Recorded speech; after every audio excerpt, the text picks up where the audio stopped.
As-salatu ila sutratin wa dunubu minha. Kita sedang mengkaji salah satu kitab di bidang adab ibadah, adab sholat, kiat sholat khusyuk. Judul aslinya Salasun wa salasuna sababan lil khusyu'i fi shalah. 33 sebab-sebab yang dapat membantu terciptanya kekhusyuan di dalam sholat.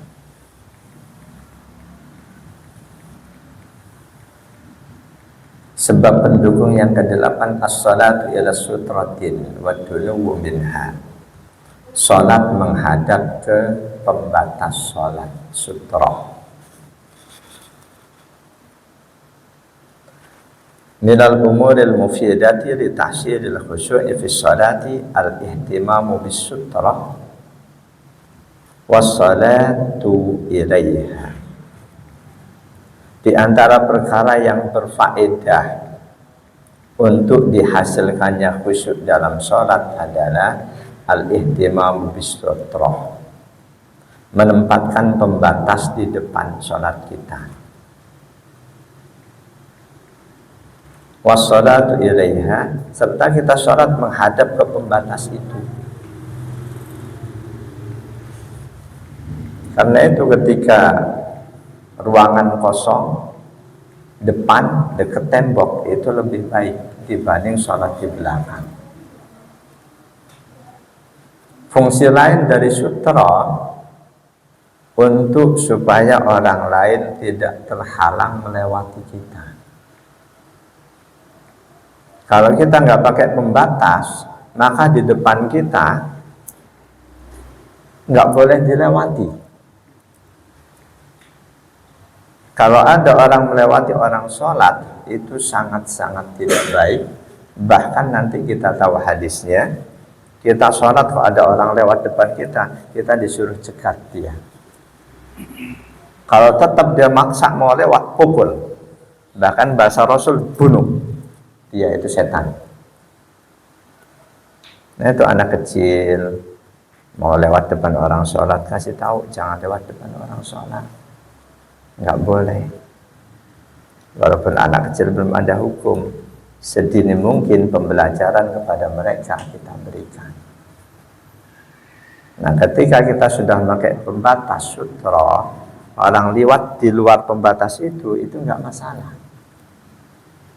Itu kalau ada orang sholat sunnah ba'diyah, terus dia meletakkan pulpen atau apa di luar batas sholatnya, itu dia yakini sebagai pembatas.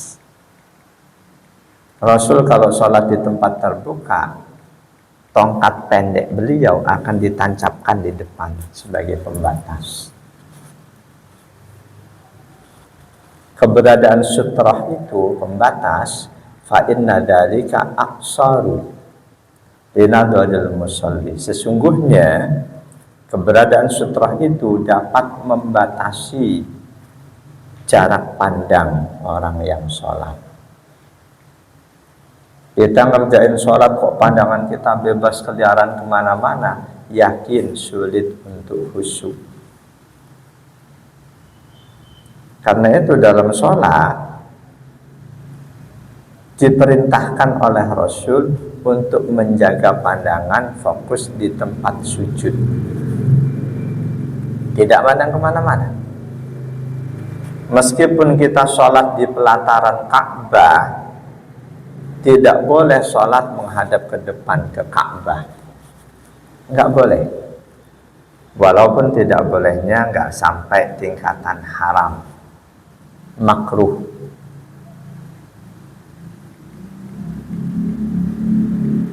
Yang dulu waktu haji umroh memandang Ka'bah berarti belum ngerti, perlu berangkat lagi praktekin di depan Ka'bah, jangan memandang Ka'bah. Di luar sholat silahkan aja, Tapi ketika kita sedang sholat, jangan memandang ke depan, walaupun yang ada di depan itu Ka'bah. Jadi perintah Rasul, selama sholat pandang tempat sujud, dan ketika nanti tasyahud, baru pandang ujung jari telunjuk.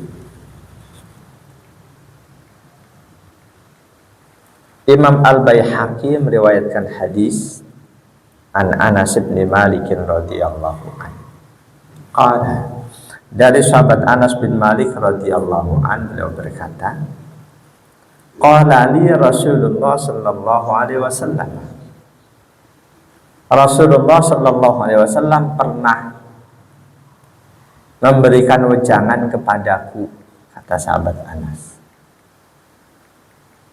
Sabda Rasul kepada sang sahabat, sahabat yang dari 10 tahun sudah ikut Rasul, ya Anas, ij'al basaraka haisu tasjudu. Wahai Anas, fokuskan pandangan matamu di tempat yang nanti jidatmu akan sujud di situ. Tempat sujud. Ini nasihat Rasul kepada sahabat Anas bin Malik. Dari sahabat Anas selanjutnya tersebar luas ke sahabat-sahabat yang lain dan tabi'in. Jadi tidak lantas setiap sahabat Rasul kasih tahu, enggak. Satu sahabat Rasul kasih tahu, sang sahabat akan semangat untuk menularkannya kepada yang lain, memberitahukannya kepada yang lain. Kalau harus satu persatu dikasih tahu, itu enggak efisien. Karena itu kita-kita yang Allah kasih ilmu harus semangat untuk menyebarkannya ke orang lain, dengan catatan sesudah ilmu itu kita praktekkan minimal sekali. Kita dapat ilmu, praktekin, selanjutnya sebarin. Kalau dapat ilmu belum kita praktekin, sudah kita sebarin, dikhawatirkan kita masuk kelompok orang-orang yang dimurkai oleh Allah. Di surah As-Saff ayat 2 dan 3, ya ayyuhalladzina amanu lima taquluna ma la taf'alun kabura maqtan indallahi an taqulu ma la taf'alun. Wahai orang-orang yang beriman, mengapakah kalian mengatakan sesuatu yang kaliannya sendiri nggak jalanin, nggak ngerjain? Ini dari ayat ini banyak ulama salaf kalangan sahabat dan juga Imam Malik berpandangan apapun yang kita ucapkan wajib kita jalankan. Apapun yang kita ucapkan, kita nasihatkan, wajib kita jalankan.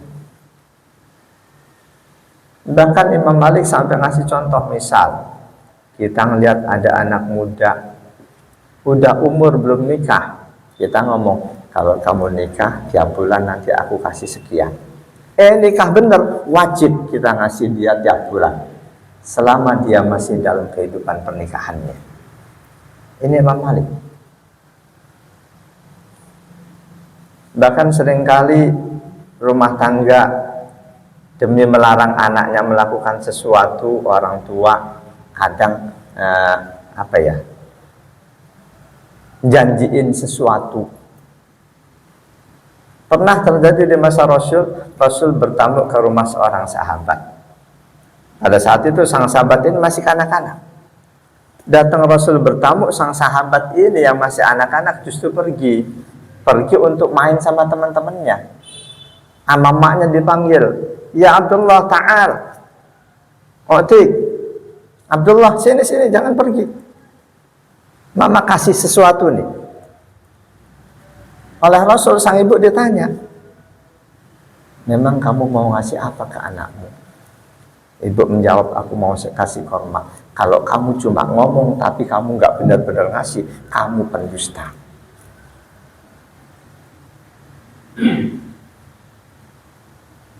Jadi ada banyak ulama salaf termasuk Imam Malik yang berpandangan apapun yang sudah kita ucapkan harus kita jalankan.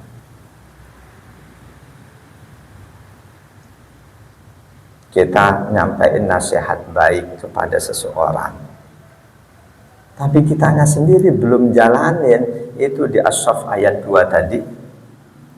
Wahai orang-orang yang beriman, kenapa kamu mengatakan sesuatu yang tidak kamu jalankan?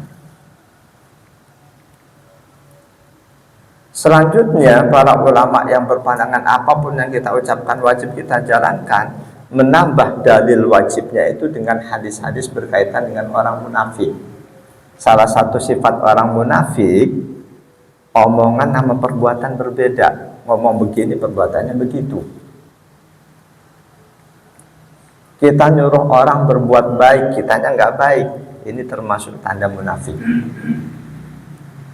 Itu ketika dalam konteks saat ini, ketika medsos sudah demikian meluas, sering kita dapat postingan bagus, perintah ini kita belum jalanin langsung kita share lagi. Ini hati-hati masuk di kelompok itu. Kita nyampein kebaikan pada orang lain, kitanya belum jalani.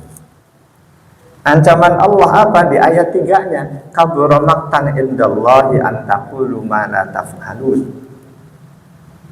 Besar kemurkaan Allah jika kamu lakukan itu, kamu mengatakan sesuatu yang kamunya sendiri tidak menjalankan.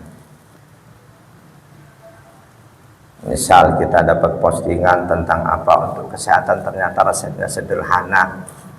Kita harus selalu bangun malam, mandi, tahajud. Kita yakin itu bagus, langsung kita share. Kita hanya belum jalanin. Itu hati-hati. Hati-hati.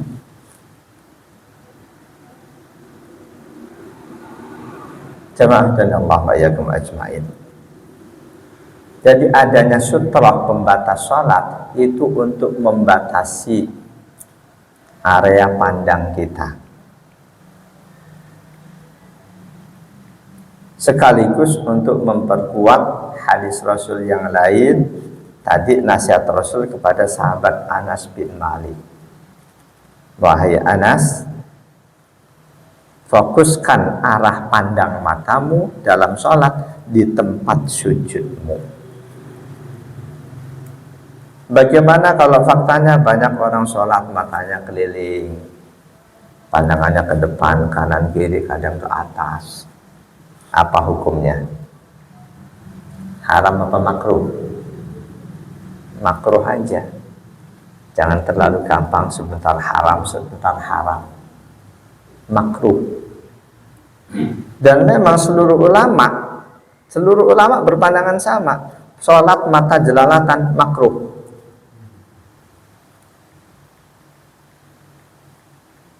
Sumber pandangan itu dari dua ulama tabi'in, Mujahid dan Qatadah radhiyallahu anhuma. Dua ulama tabi'in ini keduanya annahuma kana yakrahani taghmidul ain fis shalah. Enggak cuma jelalatan, memejamkan mata saja. Dua ulama salaf ini memakruhkan sholat merem dari awal sampai akhir, itu makruh. Karena perintah Rasul, pandang tempat sujud. Memang selanjutnya ada yang nanya, bagaimana Ustadz kalau ternyata merem itu lebih khusyuk dibanding melek? Kira-kira kalau ada mengalami hal itu, merem lebih khusyuk dibanding melek, boleh merem enggak? Kita timbang-timbang.